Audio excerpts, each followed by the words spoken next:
સાહેબ, આજની અમારી કમ્પ્લેન એવી છે, અરજદારોએ અમને જણાવેલું કે અમારે જન્મ તારીખના દાખલા અને મરણ તારીખના દાખલામાં ઘણો બધો સમય વીતી જાય છે. તો આ બાબતે તમે શું કહેવા માગો છો? જન્મ મરણના જે દાખલા છે એ આપવા માટે જે CRS પોર્ટલ ઉપર આની કામગીરી થઈ છે, એના માટે અહીંયા પહેલાં જે કંઈ ઓપરેટરોની ઘટ હતી એ પણ આપણે પૂરી કરી દીધી છે. 6 જેટલા ઓપરેટરો અને કોમ્પ્યુટરો રાખી અને બધી વ્યવસ્થા ગોઠવેલી છે.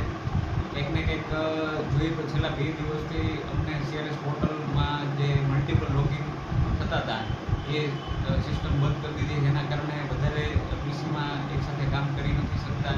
એટલે જે નિકાલની જે સંખ્યા છે એ સીધી ઘટી ગઈ છે અને વારંવાર જે પોર્ટલમાંથી લોકઆઉટ થવાના પણ પ્રશ્નો આવે છે. એના કારણે જે છે છેલ્લા 2 દિવસથી આ પ્રશ્ન ઉપસ્થિત થયેલો છે.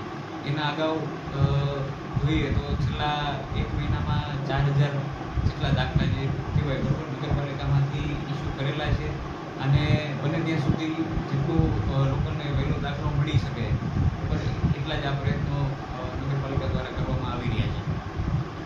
અને આ જે પ્રશ્નો જે છે એની પણ અમે સક્ષમ કક્ષાએ પણ આની જાણ કરેલી છે, ઈમેલ મારફતે અને પત્રો મારફતે પણ આની રજૂઆતો કરેલી છે.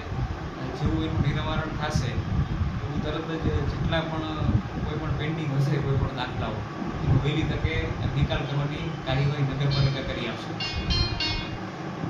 તમે અત્યારે મહુવા ચીફ ઓફિસર તરીકે ફરજ બજાવી રહ્યા છો સાહેબ, એમાં આપણે જે મહુવાની જે જનતાઓ છે, આજુબાજુના જે રૂરલ એરિયાની જે જનતાઓ છે, એમને જેમ બને એમ શું બાંહેધરી આપશો તમે? મહુવામાં જોઈએ તો આપણી જિલ્લાની સૌથી મોટી નગરપાલિકા છે અને લગભગ 49થી વધારે હોસ્પિટલો મહુવામાં રજીસ્ટર્ડ થઈ છે.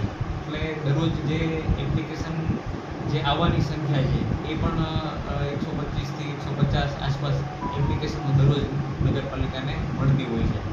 એટલે મોટી સંખ્યામાં જે અરજી આવતી હોય છે એની સામે અમે અત્યારે સ્ટાફની પણ વ્યવસ્થા કરેલી છે અને જો બરોબર પોર્ટલ